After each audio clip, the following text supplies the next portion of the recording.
Okay, thank you. Roger Petrie, the University of Regina, Canada.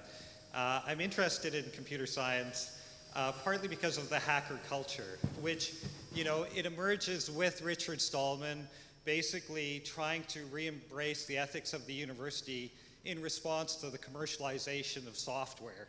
And so at its roots, there is this core university set of values in that whole open sharing culture.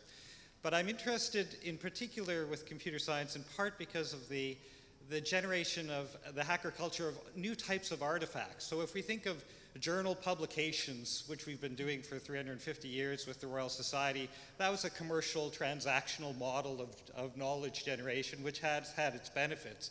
But in terms of academic freedom, I think many academics feel bound by that journal metric. And so today we hear about all these types of projects as being the kinds of things academics should be doing.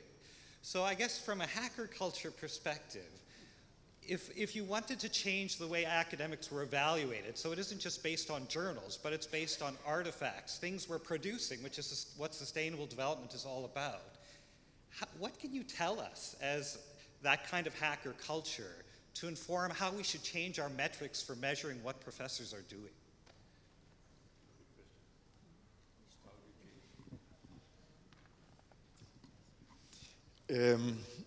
Well, it is always a very difficult question to evaluate what professors, what teachers are doing. Mostly in institutions that have exactly academic freedom as one of its principles. The past question was oriented toward clusters of community work. We have priorities. And these priorities are defined together with different stakeholders from the community. And the whole community work we do is under the organizing command, let us say it that way, of a vice presidency. We call it in Costa Rica, well, we speak of rectors and vice rectors. With the vice rectory for, we call it social action, not community work, is competent for this kind of things. Okay, like in every university, we have a complex set of quality indicators. And we apply that to the different dimensions of the work we do as faculty members. And we have mostly three substantial functions, which is, like everybody knows, teaching, research, and community outreach, what we call social action. In social action, in this kind of activities I have tried to explain and to characterize, it is really very difficult to have indicators of social change. It is very difficult because social change is a long process. And you are not going to have really concrete, real, eloquent indicators in a very short time. But we try to come to evaluate our results in a process in which the community also participates. So it is a reciprocal process. We do not conceive of the university as being on top of a process. We conceive of it as being part in a horizontal participating process.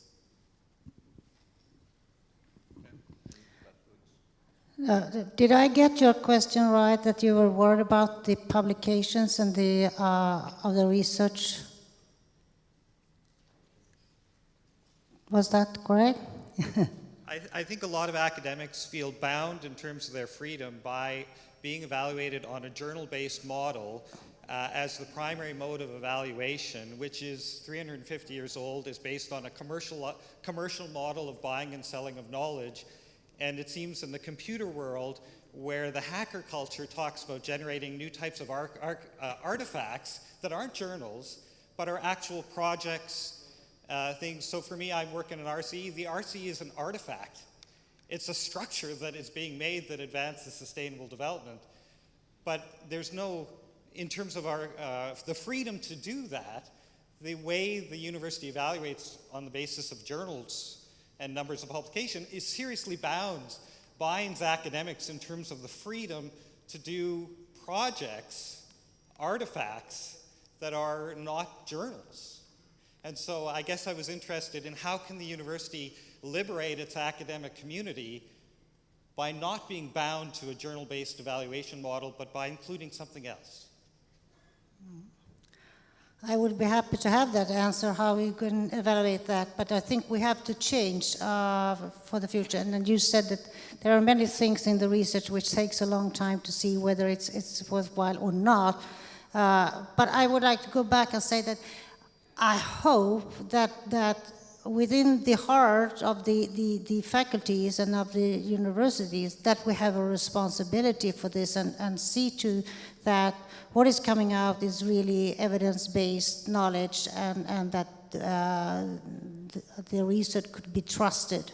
I don't have the solution because you see paper coming up and you don't know where it's coming from. Even the big journalists accept papers from someone who is not even in that university. They don't have time to check up. So there is a lot of things we have to work with in this digitalized area. I want to share my thoughts very quickly as well, since you mentioned the hacker culture's way of saying that. So I think in the long run for universities to move on from number of research papers to some other KPI, in my opinion, based on what I feel about where the industry is going, I think that should be how much actionable insights a university has about each student. That means data explicitly. And don't get me wrong, I don't mean the unethical way of releasing people's data and saying this is this. No, when I talk about data, it means that this university, just like a bank or a telecommunication company or a petrol station has data about everything, a university can say we have 20,000 students, 7,000 of them are visual learners. 5,000 of them are passionate about this thing, experienced in that thing, proficient in that thing. When you have these things, the universities can remain valuable in the game. So I think the next 30 years are going to be great for education, but the question is the next 30 years going to be pleasant for universities? And I think only universities will last that have data about students.